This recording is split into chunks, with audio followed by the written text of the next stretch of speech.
Assalamu alaikum, chers frères et sœurs. Le Coran est le texte sacré de l'islam, révélé au prophète Mohammed, paix soit sur lui, il y a plus de 1400 ans. Considéré comme la parole directe de Dieu, il guide la foi, la morale et la vie quotidienne des musulmans.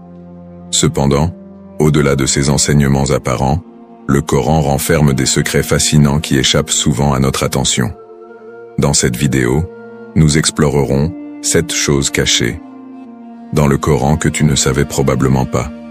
Ces révélations surprenantes et profondes vont non seulement enrichir ta compréhension, mais aussi renforcer ton lien avec ce texte sacré. Avant de commencer cette vidéo, je vous invite à vous abonner à notre chaîne et d'activer la cloche de notification pour rester informé de nos prochaines publications sur la foi islamique. Merci et bonne vidéo. Prépare-toi à découvrir des aspects méconnus qui pourraient changer ta perception du Coran à jamais. Contexte historique et culturel. Le Coran, texte central de l'islam, a été révélé au prophète Mohammed, paix soit sur lui, par l'ange Gabriel, sur une période de 23 ans, à partir de l'an 610 de notre ère. Ces révélations ont eu lieu principalement dans les villes de la Mecque et de Médine, et elles couvrent divers aspects de la foi et de la pratique musulmane. À la mort du prophète en 632, ces paroles avaient été mémorisées par ses compagnons et consignées par écrit sur divers supports. C'est sous le califat d'Abou Bakr, le premier calife, que les différentes parties du Coran ont été compilées en un seul volume. Cette version a été standardisée sous le troisième calife, Uthman ibn Affan, afin d'unifier les pratiques de lecture et éviter les divergences. Le Coran occupe une place centrale dans la culture musulmane. C'est non seulement un guide spirituel et moral, mais aussi une source de législation, d'éthique et de culture. Les musulmans du monde entier l'utilisent dans leurs prières quotidiennes et il influence profondément leur mode de vie, leur législation et leur art. La récitation du Coran est un acte de dévotion et de méditation, et chaque verset est considéré comme un point de connexion avec Dieu. Les interprétations du Coran varient selon les écoles de pensée et les traditions. Les exégètes ont développé des commentaires, tafsir, pour expliquer et contextualiser les versets. Ces interprétations tiennent compte des contextes historiques, linguistiques et culturels. De plus, des traductions du Coran en plusieurs langues permettent à des non-arabophones de comprendre ces enseignements, bien que chaque traduction puisse refléter les nuances et les interprétations de son traducteur. Cette diversité dans l'interprétation et la traduction enrichit le discours religieux et culturel autour du Coran, tout en soulignant sa complexité et sa profondeur. Première chose cachée, les miracles scientifiques. Le Coran est souvent perçu comme un guide spirituel et moral, mais certains chercheurs et musulmans croient également qu'il contient des références à des phénomènes scientifiques qui n'étaient pas connus à l'époque de sa révélation. Un exemple fréquemment cité est le développement embryonnaire, un sujet traité dans plusieurs versets du Coran. Dans le verset 23, 13, 14, il est dit « Puis nous avons placé la goutte de sperme dans un lieu de repos ferme, et nous avons fait de la goutte un embryon, et du embryon nous avons fait un os, et nous avons revêtu les os de chair. Ensuite, nous l'avons formé en une autre création. Béni soit Allah, le meilleur des créateurs. » Ce passage est souvent interprété comme une description du développement embryonnaire humain, couvrant les stades de la formation de l'embryon et du fœtus. Les scientifiques contemporains ont examiné ces versets en relation avec les découvertes modernes en embryologie. Certains chercheurs affirment que le Coran décrit avec précision plusieurs aspects du développement embryonnaire, notamment la phase où l'embryon se transforme en un os recouvert de chair. Par exemple, le docteur Maurice Bucaille, un médecin français converti à l'islam, a étudié ces versets dans son ouvrage « La Bible, le Coran et la science ». Il a conclu que les descriptions coraniques correspondent étonnamment bien aux connaissances scientifiques modernes sur l'embryologie, suggérant que ces révélations pourraient provenir d'une source divine. De plus, des études telles que celle du docteur Keith L. Moore, un embryologiste renommé, ont souvent été citées pour soutenir cette interprétation.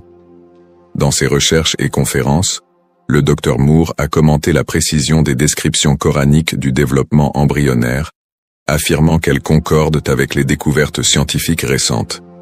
Il a noté que certains termes utilisés dans le Coran semblent décrire les processus biologiques avec une précision surprenante.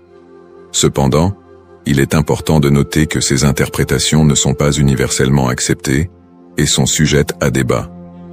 Certains critiques soutiennent que les descriptions coraniques sont assez générales et peuvent être interprétées de diverses manières, ce qui permet aux croyants de trouver des correspondances avec les connaissances scientifiques contemporaines. D'autres soutiennent que les descriptions coraniques pourraient être le résultat de connaissances médicales disponibles à l'époque de la révélation ou de principes généraux qui ont été adaptés à la lumière des découvertes modernes.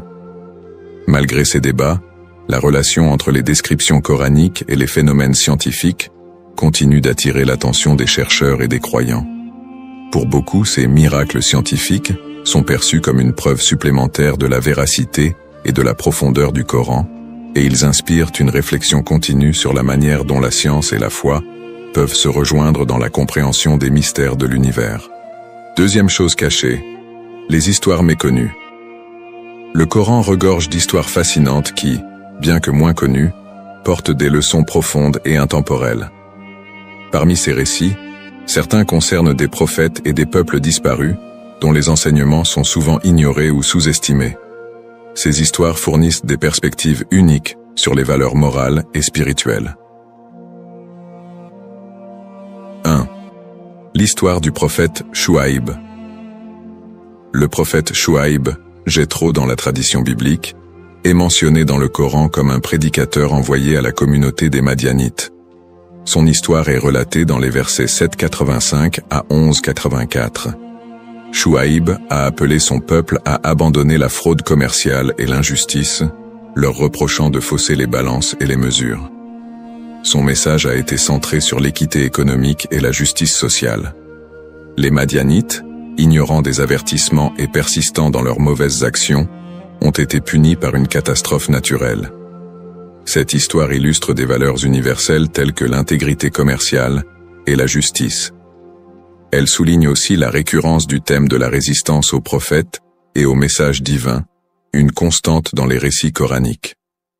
Comparée à d'autres traditions, cette histoire résonne avec les récits bibliques où Jéthro est décrit comme un conseiller sage, mais le Coran ajoute une dimension plus marquée sur l'éthique et la justice économique. 2. L'histoire de Luqman. Luqman est un personnage sage mentionné dans le verset 31, 12, 19. Bien qu'il ne soit pas présenté comme un prophète dans le Coran, Luqman est reconnu pour sa sagesse et ses conseils précieux à son fils. Ses enseignements portent sur l'importance de la reconnaissance de Dieu, l'honnêteté, le respect des parents et la modestie. Il met également en garde contre l'orgueil et l'arrogance. L'histoire de Luqman présente des leçons universelles sur la sagesse et la moralité, soulignant que la sagesse ne provient pas seulement de la prophétie, mais aussi de l'expérience et de la réflexion personnelle. Comparé à d'autres traditions religieuses, Luqman est parfois vu comme un sage universel, dont les conseils transcendent les frontières religieuses et culturelles. 3. Le récit des Aad et des Tamoud. Les peuples des Aad et des Tamoud sont mentionnés dans plusieurs parties du Coran, notamment dans les versets 7, 65, 79 et 11, 50, 68. Ces peuples ont été détruits pour leur refus d'écouter les avertissements de leurs prophètes, Hud et Salih, respectivement. Les Aad étaient connus pour leur grande taille et leur puissance, tandis que les Tamoud avaient des compétences architecturales impressionnantes, comme en témoignent leurs habitations taillées dans la roche. Ces histoires mettent en avant les thèmes de la fierté et du refus de l'humilité envers Dieu, et elles soulignent les conséquences de l'incrédulité et de la corruption morale. Elles rappellent aux croyants que les bénédictions matérielles ne doivent pas mener à l'arrogance et au déni de la vérité divine. Comparaison avec d'autres traditions religieuses. Ces récits trouvent des parallèles dans les traditions bibliques et judaïques. Par exemple, l'histoire des peuples déchus et des prophètes envoyés pour avertir ces peuples rappelle les récits des prophètes dans la Bible hébraïque, tels que Jérémie et Ézéchiel, qui appelaient leurs contemporains à la repentance. L'histoire de Luqman a également des échos dans les proverbes et la sagesse juifs et chrétiens, reflétant des valeurs morales communes. En somme, ces récits méconnus du Coran offrent une richesse de leçons et de réflexions spirituelles. Ils montrent que le Coran, en tant que texte sacré, est non seulement un guide spirituel mais aussi une source d'enseignements éthiques qui transcendent les âges et les cultures. Troisième chose cachée, les versets abrogés. Le concept d'abrogation dans le Coran, connu en arabe sous le terme « naskh », est un sujet complexe qui a suscité de nombreux débats parmi les érudits islamiques. L'abrogation se réfère à l'idée que certains versets du Coran ont été remplacés ou modifiés par des versets ultérieurs. Ce principe est fondé sur l'idée que certaines révélations initiales ont été révisées pour s'adapter aux circonstances changeantes et aux besoins des croyants à différents moments de l'histoire. Le concept d'abrogation. L'abrogation est fondée sur plusieurs versets du Coran, dont le plus cité est le verset 2, 106.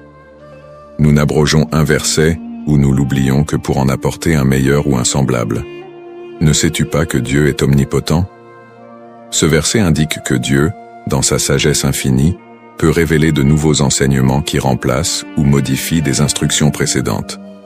Les versets abrogés sont souvent interprétés comme étant adaptés au contexte spécifique dans lequel ils ont été révélés, tandis que les versets abrogeant les précédents sont vus comme des instructions plus appropriées pour les temps ultérieurs. Exemple de versets abrogés. 1. Le verset sur l'alcool. Un exemple souvent cité est le processus d'abrogation des versets concernant l'alcool. Au début de la révélation, le Coran donne des conseils progressifs concernant l'alcool, avec des recommandations initiales pour éviter la prière en état d'ivresse. 4.43. Plus tard, le verset 5.90 établit une interdiction plus stricte, affirmant « Ô vous qui avez cru, le vin, le jeu de hasard, les pierres dressées, les statues et les flèches divinatoires ne sont qu'une impureté, œuvre du diable.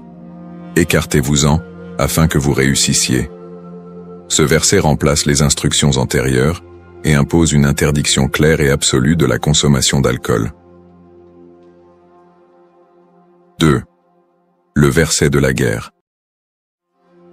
Un autre exemple est le verset de la guerre. Au début de la révélation, les musulmans étaient autorisés à se défendre contre l'agression, 22-39, mais étaient limités dans leur capacité à prendre des mesures offensives. Plus tard, le verset 9-5, souvent appelé le verset de l'épée, est révélé.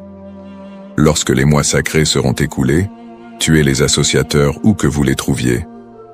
Ce verset a été interprété comme abrogeant les instructions précédentes et autorisant des actions militaires plus larges contre ceux qui s'opposaient à l'islam. Implications théologiques et juridiques.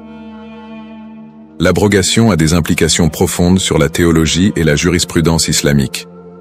Théologiquement, elle démontre la flexibilité et la sagesse de la révélation divine, s'adaptant aux besoins évolutifs de la communauté musulmane.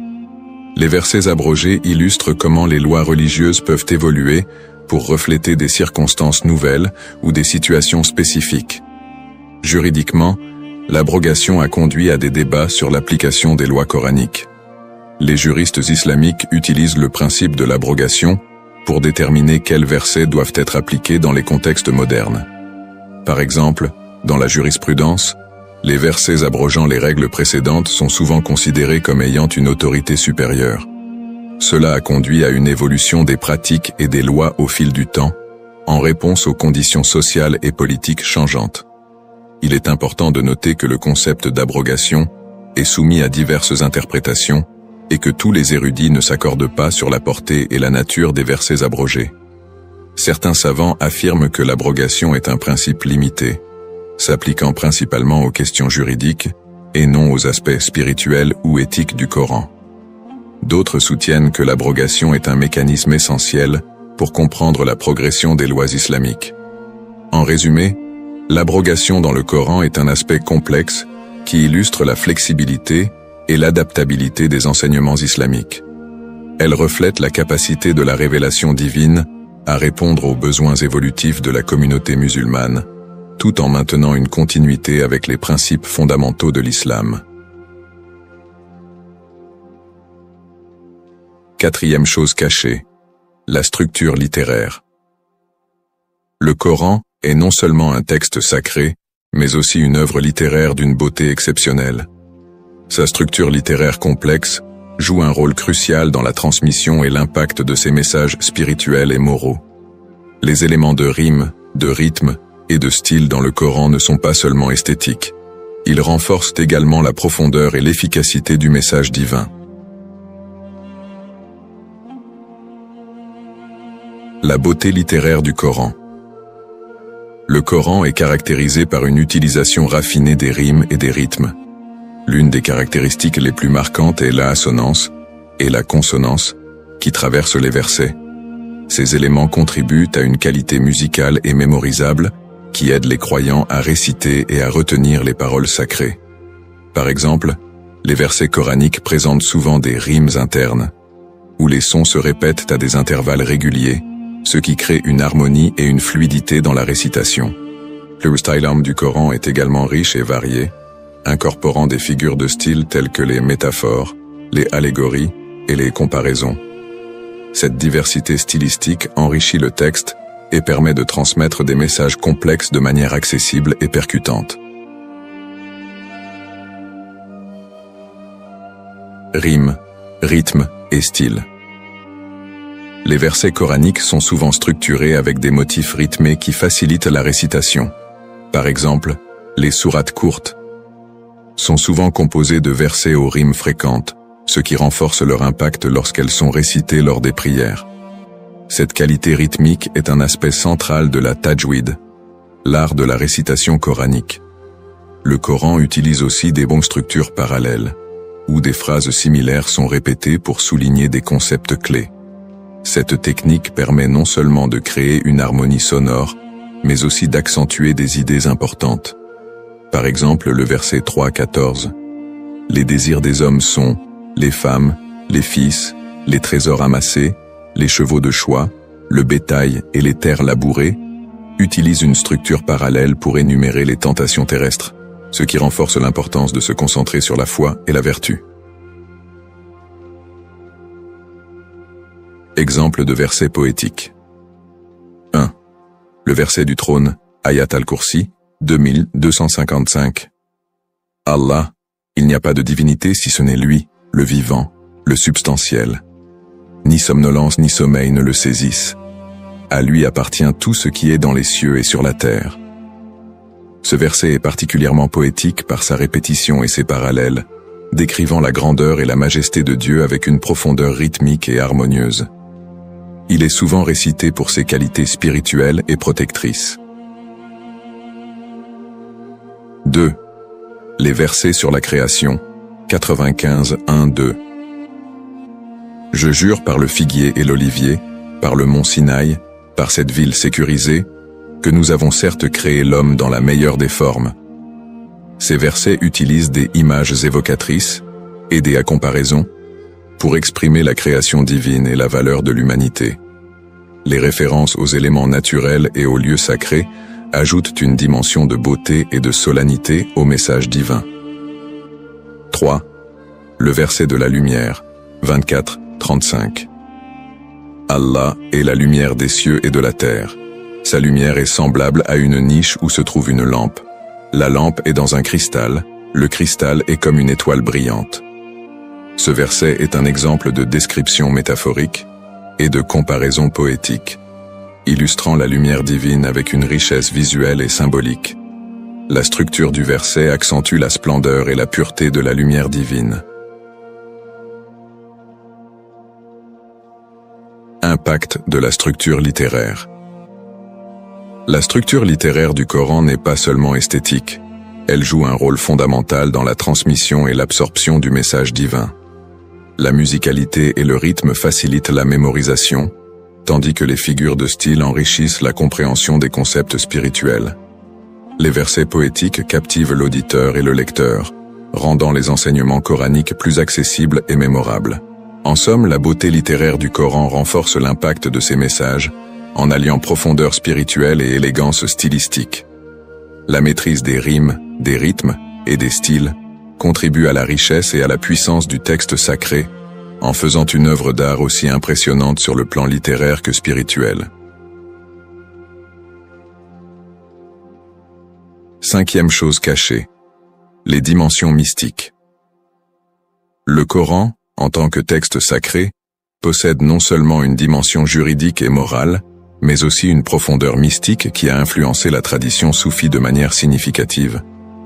Le soufisme, ou mysticisme islamique, explore les aspects internes et spirituels du Coran, cherchant à comprendre la relation intime entre l'homme et Dieu, au-delà des interprétations littérales.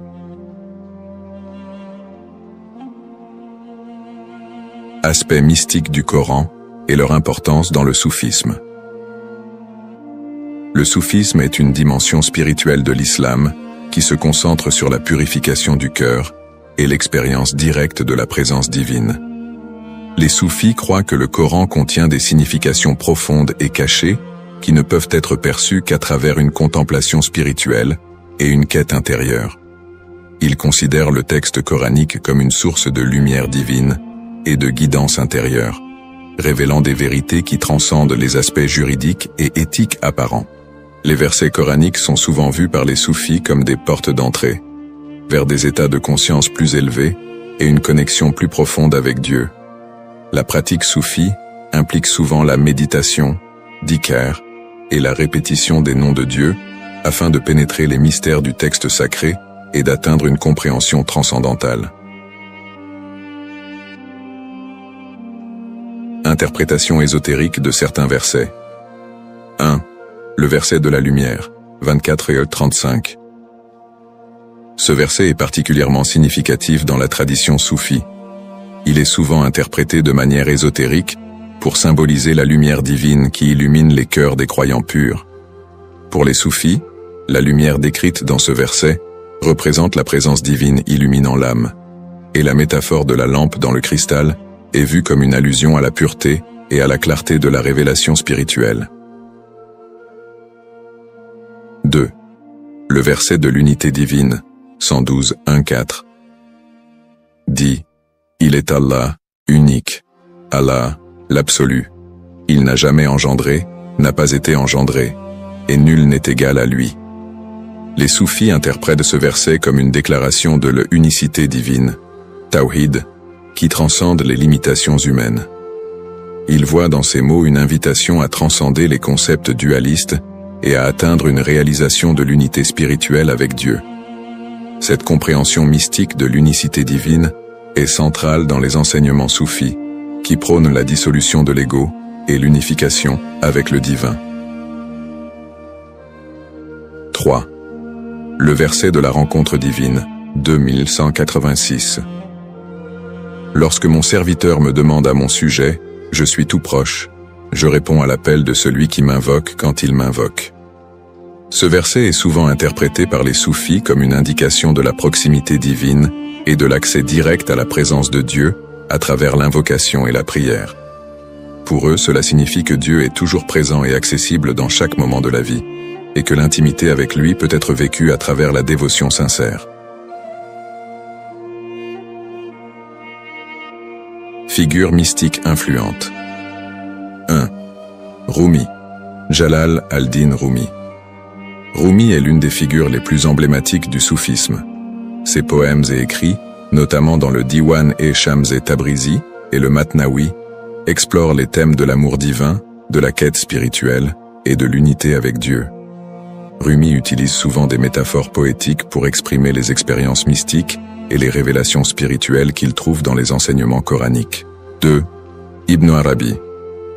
Ibn Arabi, un autre grand mystique, a élaboré une théorie de l'unité de l'existence, Wahdat al-Wujud, où il affirme que toute la création est une manifestation de la réalité divine. Ses commentaires sur le Coran mettent en lumière des dimensions ésotériques et symboliques des versets, en mettant l'accent sur la réalisation de la présence divine dans tout ce qui existe. 3. Al-Ghazali. Al-Ghazali, bien que surtout connu pour ses contributions à la théologie et la philosophie islamique, a également exploré les dimensions mystiques du Coran dans ses œuvres, telles que Ihya Ulum al-Din, la revivification des sciences de la religion. Il a souligné l'importance de l'expérience spirituelle et de la purification de l'âme pour atteindre une compréhension plus profonde des enseignements coraniques. En conclusion, les dimensions mystiques du Coran révèlent une richesse de signification profonde qui transcende les interprétations littérales. Le soufisme, avec ses pratiques et ses enseignements, explore ces aspects cachés pour permettre une connexion plus intime et transcendante avec le divin.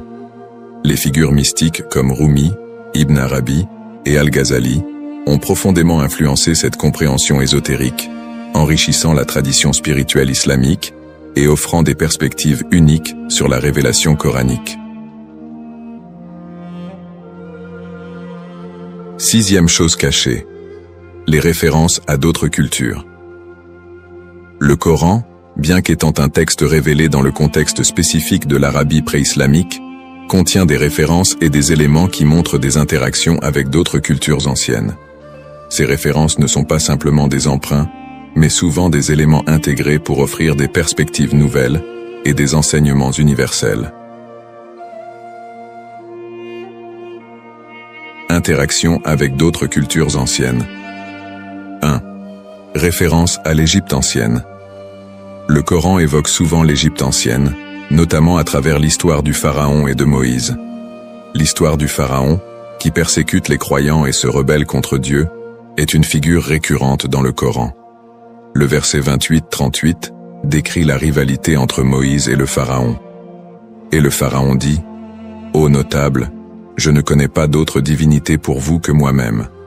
Ô Aman, fais-moi construire un bûcher pour me permettre de parvenir au moyen de parvenir aux cieux. » Cette référence à l'Égypte et au Pharaon sert non seulement à narrer une histoire, mais aussi à mettre en garde contre l'arrogance et l'oppression. L'inclusion de figures et d'événements égyptiens permet de situer les enseignements coraniques dans un cadre plus large, offrant ainsi des leçons sur le pouvoir, la justice et la soumission à Dieu. 2. Influence grecque et byzantine. Bien que le Coran ne mentionne pas directement les Grecs ou les Byzantins de manière extensive, il reflète des connaissances de l'époque, qui incluent des influences grecques et byzantines. Par exemple, le verset 18, 83-101 relate l'histoire de Dhul-Qarnayn, souvent identifié par des érudits comme un personnage ayant des traits similaires à ceux d'Alexandre le Grand. Cette histoire intègre des éléments de la mythologie et des récits historiques grecs, tout en offrant un enseignement moral sur la justice et la conquête. 3. Référence à la Mésopotamie. Le Coran contient également des allusions à des récits mésopotamiens, comme l'histoire de Noé, Nu et du déluge. Ces récits sont communs dans la littérature mésopotamienne, mais le Coran leur donne une dimension théologique et spirituelle. Par exemple, le verset 11-44 dit « Et il fut dit, ô terre, engloutis ton eau, et ô ciel, cesse de pleuvoir. L'eau se retira et l'ordre fut donné, et l'arche se posa sur le mont Al-Judi. » Cette narration permet de réconcilier les récits de différentes traditions, tout en affirmant l'unicité de la révélation divine. Enrichissement de la compréhension du texte. Les références à d'autres cultures dans le Coran enrichissent la compréhension du texte de plusieurs façons. 1. Contexte historique et culturel. Ces références situent les récits coraniques dans un contexte historique plus large, permettant de mieux comprendre les interactions et les influences entre les différentes cultures de l'époque. En intégrant des éléments connus de l'Égypte, de la Mésopotamie et des traditions grecques, le Coran montre comment les messages divins transcendent les frontières culturelles et sont destinés à tous les peuples. 2. Universalité des enseignements. En évoquant des cultures et des récits connus, le Coran souligne l'universalité de ces enseignements. Les leçons tirées des histoires des pharaons, des rois et des anciens peuples ne sont pas uniquement pertinentes pour les Arabes, mais sont applicables à toutes les sociétés. Cela renforce l'idée que les principes moraux et spirituels du Coran ont une portée globale. 3. Réinterprétation et nouveaux enseignements. Les références culturelles permettent également de réinterpréter des récits anciens sous une lumière nouvelle. Par exemple, les histoires des prophètes et des rois, tout en résonnant avec les traditions préexistantes, sont adaptées pour transmettre des messages spécifiques sur la foi et la conduite morale dans le contexte islamique. Cette réinterprétation enrichit les enseignements coraniques et leur donne une dimension supplémentaire. En conclusion, les références à d'autres cultures dans le Coran ne se limitent pas à des emprunts, mais montrent une intégration intelligente des connaissances et des récits antérieurs. Elles enrichissent le texte sacré en fournissant un contexte historique plus vaste, en affirmant l'universalité des enseignements coraniques et en offrant une nouvelle interprétation des récits anciens. Cette dimension interculturelle témoigne de la richesse et de la profondeur du Coran en tant que guide spirituel pour toute l'humanité. Septième chose cachée, les implications éthiques. Le Coran, en tant que texte sacré, propose des enseignements éthiques et moraux qui vont bien au-delà des pratiques religieuses conventionnelles. Certaines de ces dimensions éthiques sont moins connues, mais revêtent une grande importance dans la manière dont les musulmans sont appelés à interagir avec le monde. Les versets coraniques offrent des directives sur des questions contemporaines telles que la justice sociale, la protection de l'environnement et la responsabilité individuelle. Enseignement éthique, moins connu. 1. La justice sociale. Le Coran met l'accent sur la justice sociale de manière exhaustive, en soulignant non seulement la justice en matière de droits individuels, mais aussi la responsabilité collective envers les moins favorisés. Par exemple, le verset 4:36. Adorez Allah et ne lui associez rien, et faites du bien aux parents, aux proches, aux orphelins, aux pauvres, aux voisins proches, aux voisins lointains, aux compagnons à vos côtés, aux voyageurs. Ce verset énonce des obligations morales envers diverses catégories de personnes, incluant les orphelins et les pauvres, qui sont souvent négligés dans les discussions éthiques. Le verset 2, 177, élargit cette vision en expliquant que la foi véritable se manifeste non seulement dans les rituels, mais aussi dans le fait de donner aux nécessiteux. Ce n'est pas la vertu que vous tourniez vos visages vers l'Orient ou l'Occident, mais la vertu est dans celui qui croit en Allah au jour dernier, aux anges, aux livres et aux prophètes, et donne de son bien, malgré son amour pour cela, aux proches, aux orphelins, aux nécessiteux. 2. La protection de l'environnement. Le Coran aborde également la question de la préservation de l'environnement et de la responsabilité humaine à cet égard. Le verset 2, 164, met en avant la création de la nature comme un signe de la grandeur de Dieu. En vérité, dans la création des cieux et de la terre, et dans la différence de la nuit et du jour, il y a des signes pour les doués d'intelligence. Cette vision souligne la sacralité de la création et l'obligation de la respecter et de la préserver. Le verset 7:31 exhorte à ne pas gaspiller les ressources. Ô enfants d'Adam, prenez vos parures à chaque mosquée, et mangez et buvez, mais ne gaspillez pas, car il n'aime pas les gaspilleurs. Ce verset encourage une utilisation responsable des ressources naturelles et déconseille le gaspillage, reflétant une conscience écologique qui est pertinente dans le contexte des défis environnementaux contemporains. Relier les enseignements aux problèmes contemporains. 1. Justice sociale et inégalité. Les enseignements coraniques sur la justice sociale sont particulièrement pertinents dans le contexte des inégalités économiques et sociales actuelles. Le principe d'assistance aux pauvres et aux opprimés est un appel à l'action sociale et à l'engagement communautaire pour lutter contre les injustices. Les organisations de bienfaisance et les mouvements sociaux peuvent s'inspirer de ces principes pour promouvoir des politiques de redistribution équitable et pour soutenir des programmes de développement durable. 2. Protection de l'environnement et changement climatique.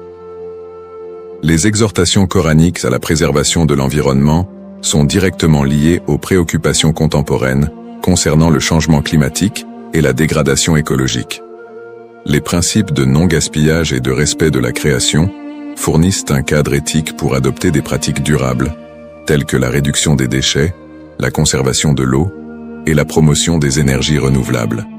Les enseignements coraniques peuvent inspirer des initiatives visant à protéger l'environnement et à encourager une gestion plus responsable des ressources naturelles. 3. Responsabilité personnelle et collective. Les principes coraniques mettent en lumière l'importance de la responsabilité individuelle et collective dans la construction d'une société juste et équitable. Ils encouragent les individus à adopter des comportements éthiques dans leur vie quotidienne et à s'engager dans des actions collectives pour le bien commun. Cette approche est essentielle pour aborder des problèmes contemporains tels que les crises humanitaires, les conflits sociaux et les défis globaux, en incitant les croyants à jouer un rôle actif dans la promotion de la justice et du bien-être collectif. En conclusion, les implications éthiques du Coran sont vastes et s'étendent bien au-delà des aspects purement religieux. Les enseignements coraniques sur la justice sociale, la protection de l'environnement et la responsabilité personnelle offrent des principes directeurs qui sont profondément pertinents pour les problèmes contemporains. En intégrant ces principes dans les actions quotidiennes et les politiques publiques, il est possible d'apporter des contributions significatives à la création d'une société plus juste et durable. Dans cette vidéo, nous avons exploré 7 aspects fascinants du Coran, révélant des dimensions souvent moins connues de ce texte sacré. Nous avons découvert les miracles scientifiques et les histoires méconnues, examiné les versets abrogés et la beauté littéraire du Coran, ainsi que ses dimensions mystiques et ses références culturelles. Nous avons également abordé les implications éthiques, notamment en matière de justice sociale et de protection de l'environnement. Nous vous encourageons à plonger plus profondément dans le Coran pour découvrir par vous-même ses richesses et ses enseignements. Partagez vos propres découvertes et engageons ensemble une discussion enrichissante sur ces aspects fascinants.